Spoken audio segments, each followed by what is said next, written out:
I'm very excited to introduce your speaker, Gmoney, who is an investor, and moderator, Tim Copeland.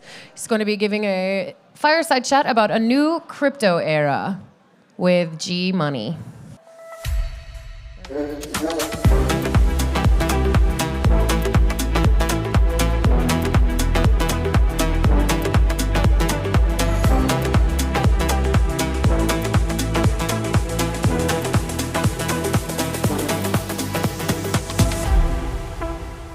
Hello. Welcome to the final event of day one of Paris Blockchain Week. How you doing?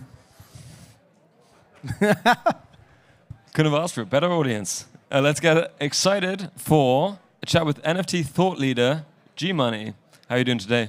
I'm good. How are you? You enjoying the first day? Yeah, doing well, thank you. We were chatting before, you were noticing it's a bit different this year to previous years in terms of you walk through, fewer people. How do you think, things have changed over the years? Well, I really feel like crypto's growing up. It's a lot of institutionalization, so it's been interesting to walk the floor, see the things that are going on, the things that people are focused on, as opposed to, I feel like, in years past. So it's been interesting. Yeah. Are you optimistic for the future of crypto in 2026? I am. I know it's not it's probably the boring trade right now, I think, with everything that's going on in AI, but I definitely think that the combination of AI and crypto is kind of like the perfect marriage. So it's been exciting to kind of work a lot on like the AI side and like vibe code and mess around with that stuff. But then like I constantly see how crypto and AI are kind of needed for each other. What makes you think they're the perfect match? Just because I think that agents on chain, AI, and all these things, they're going to need to be able to conduct commerce without, let's say, having to have a bank account or having to have all these transaction costs. And obviously, you need to KYC for bank accounts and all this stuff. So I think some of the cooler stuff that I've seen has been building these rails for agents to transact. Either via API calls or whatever have you, and then be able to pay for that on a consumption basis. So to me, it's like a perfect marriage.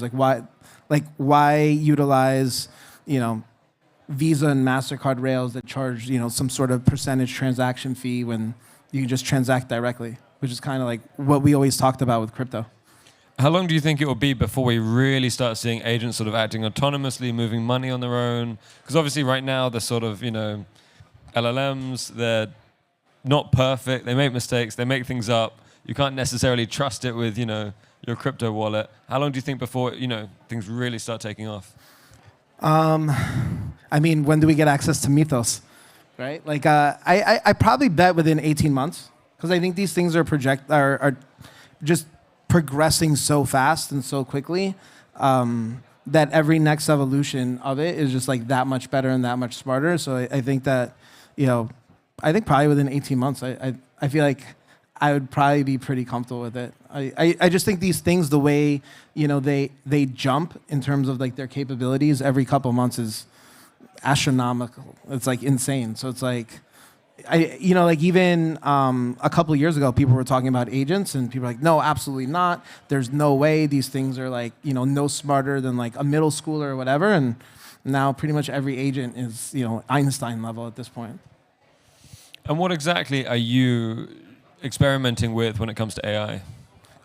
So I think, the way I started, I think when ChatGPT came out, I was trying to vibe code a bunch of stuff, and I'd be able to do some percentage of everything, but I couldn't actually finish a project. And then when Opus 4.5 came out in January, I was finally able to one-shot something in 15 minutes. And I was like, holy shit. I'm like, this is real. And since then, I'd say I started with personal productivity, so health monitoring. I actually created a Twitter post maker. So because Twitter, they open source their algorithm. So I was like, all right, if I wanted to write something, how do I make this more likely to go viral? And then I integrated that, and I would use that on some of my posts. And then my focus started going towards, all right, well now how do I make money off of this? Which I think is kind of the big question mark. I think once people figure out, all right, here's how I can like invest $1 and make more than $1, that's when I think we're going to see the explosion. Because I still think we're like in the process of figuring that out. And I think some people are figuring it out. Not everybody has. But I think once it becomes very, very consistent, where it's like dollar in, some number higher than that out, you're just going to start seeing like this massive feedback loop of people just utilizing it like for massive productivity. I think we're like seeing the beginnings of that, and like I think we see that with like a couple different projects that people are vibe coding by themselves. Like I know like what was it, like 3 weeks ago, somebody was featured for doing the first like $1 billion one-person startup that was kind of maybe a little fraudulent, but like we're gonna see that more and more. And I think as that explodes, like that's when I think these things are really gonna take off.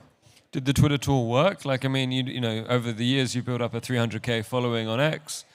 Did you find this tool accelerated your engagement, or did it not? I think it was hit or miss. The things I liked is that it spoke in my tone because it had like 5 years of data. But then it would just like change a couple of the words. Like it would basically, the way I worked is like I'd put in like my first draft. It would give me 3 versions of it.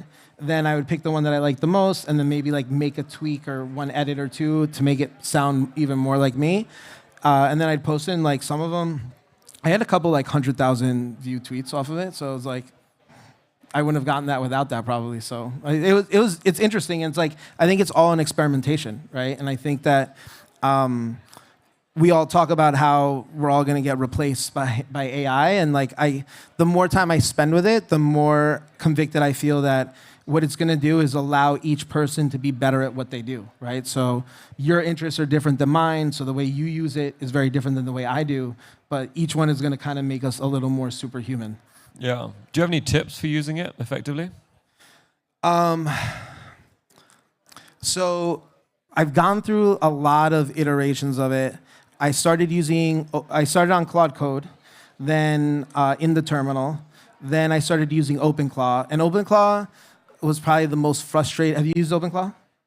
No. So I'd say OpenClaw is probably the most frustrating thing that I use because it would show like moments of brilliance, and I'm like, holy shit, AGI is here. And then like 3 minutes later is like, it forgets what I just told it.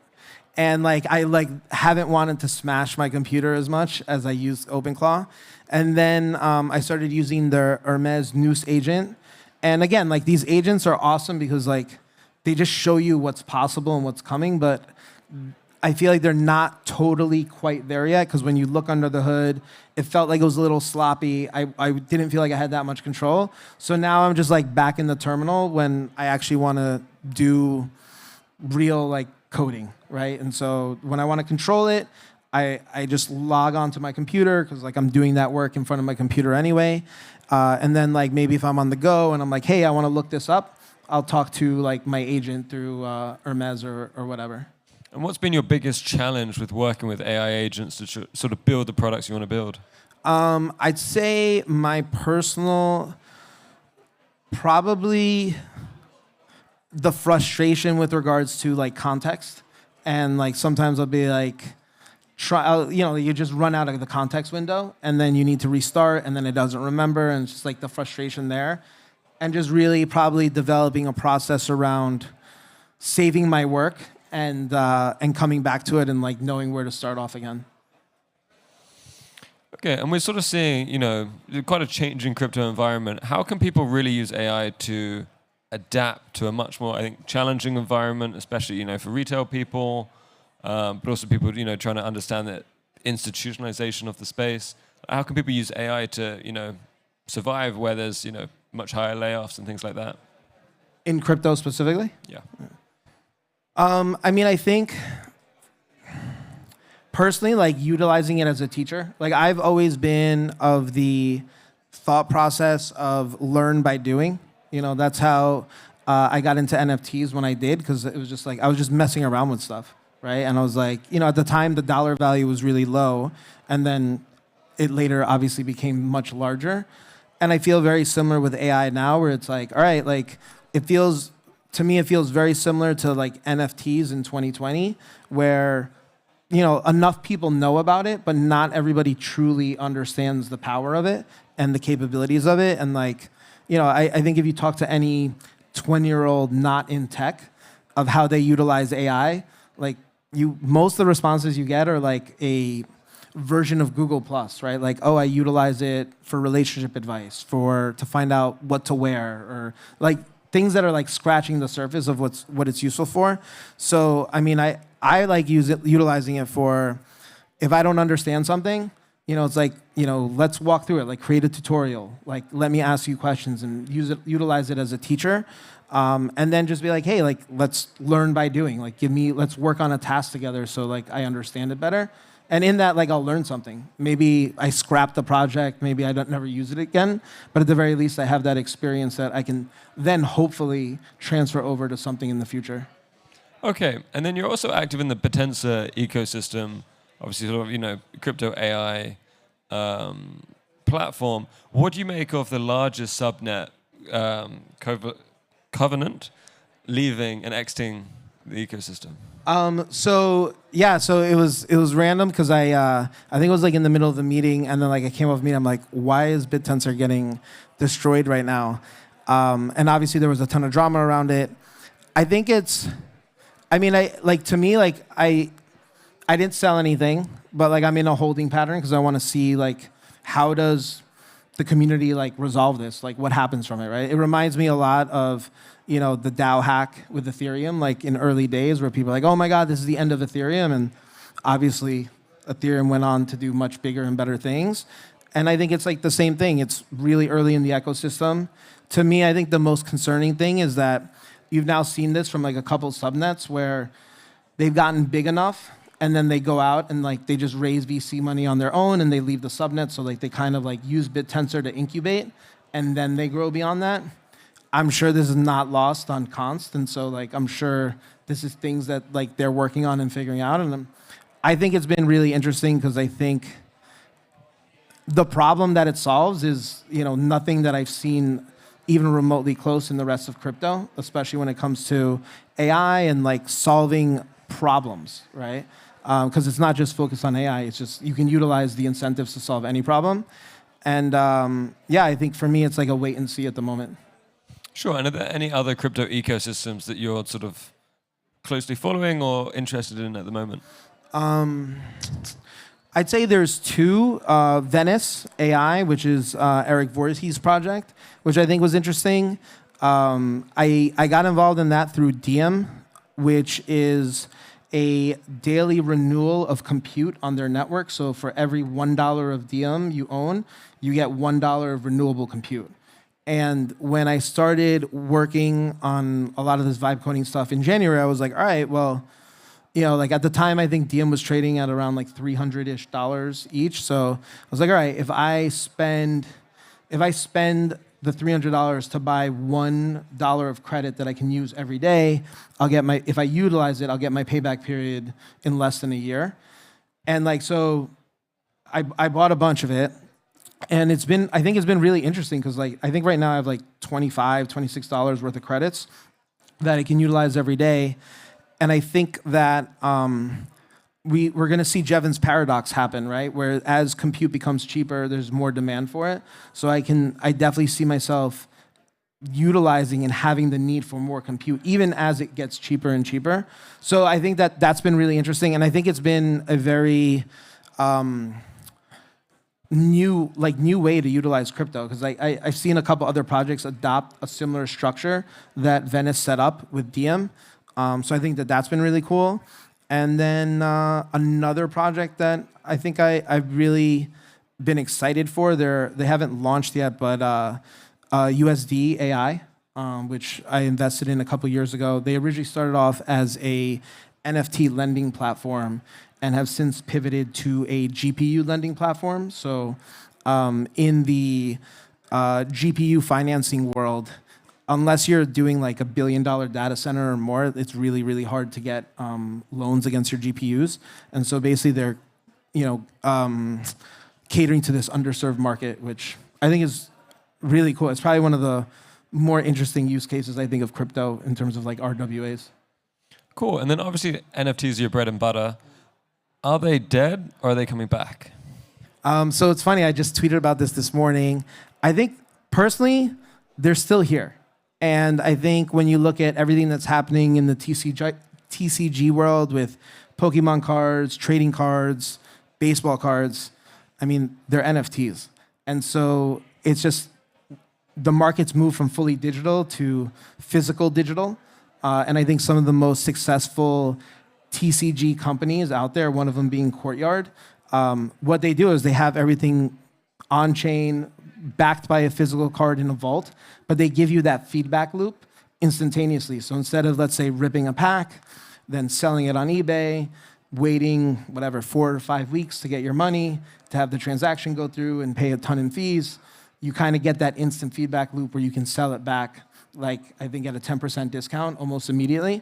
And like, to me, it's like, this is NFTs. We're just not calling them NFTs. So, I think the industry got obviously way ahead of itself, but I think a lot of times when you see this mania, and I've been trading public markets for 20 plus years at this point, and I think a lot of times when things get ahead of themselves, it's for a reason, right? There was a story there that people like latched onto. NFTs were probably a combination of that story as well as a very loose monetary policy, and we were all stuck at home. But I definitely think that in the long term, like a lot of the NFTs that I still hold, that I feel pretty strong conviction in, of like long term, right? But like, when I say long term, it's not like 36 months, like we think long term in crypto, but decades out. Sure. Do you think there are any other ways in which NFTs might find more success in the future through maybe, what they unlock or their sort of, function? Yeah, I mean, I think we've kind of seen experimentation around it with,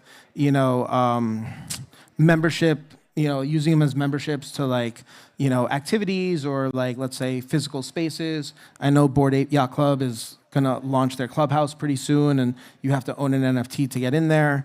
I think the trading card stuff, physical watches, like I just think like, I read something last night about how I think FIFA soccer, there's like a bunch of like FIFA coins that like people are mining. Like there was like some operation found in Eastern Europe of people mining, like had like $3 million or $4 million worth of PlayStations and just mining FIFA tokens and like selling them on the black market. And it's like, dude, like that's literally what we were talking about, right? Like in-game currency, in-game utility and like swords and whatnot. And you see it in Fortnite, you see it in all these games where, these things that are very rare and provably rare are very valuable. And it's like on-chain provenance is literally what that's made for. Yeah. And then like, during NFT Mania, you had these communities that were incredibly passionate. It was a very sort of exciting time. It was very fun for the people to be sort of part of this. Do you ever see that coming back, where you have these sort of really strong cult-like crypto communities? I'm sure it will. It probably won't be exactly the same, but I mean, I'm sure it'll be slightly different. A new version of it will probably, I think still like, there's so many kids that are playing Roblox right now that understand digital ownership, that in 10, 20 years, they're gonna have their own wallets. They're not gonna have to ask their parents for money, and they're gonna be able to spend it as they choose. And they're gonna spend more on digital assets than we do, and we spend more on digital assets than our parents did. So I think that to me, that has always been the continuation of that trend. So does it mean it comes back to the NFT communities that were there in the previous cycle? Maybe not, right? But like the tech is there. And I think like that's what the promise was, right? Yeah. And what's your best investment tactic or principle that you've learned over like the last few years? That's a good one. I'd say probably learn by doing, and experiment. Like I think some of my best investments throughout my career were just me observing of what's going on, observing trends. I don't think you need to be the first to anything, but I think you just need to understand when like something hits almost like critical mass pretty early on in the S-curve. And yeah, so that's probably like my best thing, just like kind of just observe and see like what's happening and listen more than that's necessarily like before you form an opinion. and you've advised quite a few brands on Web3 strategy. What approach do you think would you recommend brands take in the current climate? Probably in a holding pattern at the moment. I think that's what most of them are probably doing. Just, I think right now, if I had to think about what brands are doing in the digital space, I think most of them are focused on Roblox, Fortnite, metaverses or spaces that have millions of DAUs and MAUs. And frankly, like, we don't have that in crypto. So even though the promise of the tech is real, I think a lot of these brands now understand crypto, whereas in 2021 they didn't. And I think once crypto becomes cool again, they'll probably be quicker to come in with less skeptical eyes on it than they were in the past. Amazing, thank you. I've been Tim Copeland, Head of Growth at The Block, and thanks very much to Gmoney for joining. Thank you. Welcome to Signal Week.